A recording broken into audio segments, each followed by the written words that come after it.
মা বাবার সঙ্গে কখনোই এই চারটি আচরণ করতে যাবেন না। করলে আপনি ধ্বংস হয়ে যাবেন। বাবা মাকে বোঝা মনে করে কখনোই বৃদ্ধাশ্রমে পাঠানোর কথা চিন্তাও করবেন না। আর যে চারটা আচরণ করবেন না, সেই চারটা আচরণের মধ্যে প্রথম আচরণ হলো, বাবা মার সঙ্গে তোমার মতের অমিল হতে নাও পারে, তাই বলে বাবা মার সঙ্গে কখনো তর্কের সুরে কথা বলতে যাবেন না।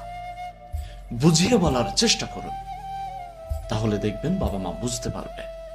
তাদের সঙ্গে কখনো তর্ক করবেন না।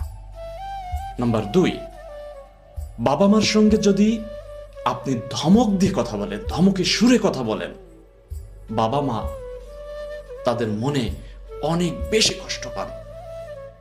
এত ভালোবাসা, এত আদর যত্ন দিয়ে সন্তানদের মানুষ করেছি, কেন তারা এই ধরনের আচরণ করছে? তাই কখনো বাবা মার সাথে ধমকের সুরে কথা বলতে যাবেন না। তারা অনেক বেশি কষ্ট পায় এবং মনের ভিতরে অনেক প্রশ্ন জেগে ওঠে সন্তানের বিরুদ্ধে। নাম্বার 3, বয়স বাড়লে আমাদের বাবা মারা সবসময় শিশুর মতো হয়ে যায়। এই সময় বাবা মার প্রতি সহমর্মী আচরণ করবেন।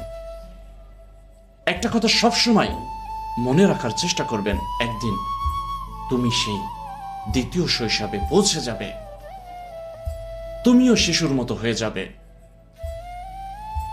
এজন্য বাবা মা যখন বয়স কম থাকে তখন সন্তানকে মানুষ করে, সন্তানকে ভালোবাসে, তার সমস্ত বিষয় দেখাশোনা করে।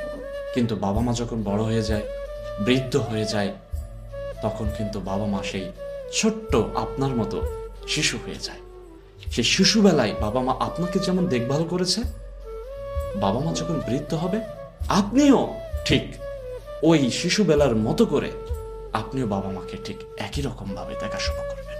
নাম্বার 4, বাবা মাকে বোঝা মনে করে কখনোই বৃদ্ধাশ্রমে পাঠাবেন না। পাঠানোর কথা চিন্তা করবেন না, মাথাতে আনবেন না। একটা কথা সবসময় মনে রাখবেন, একটা সময় তুমিও বৃদ্ধ হবে, তুমিও শিশুর মতো হয়ে যাবে।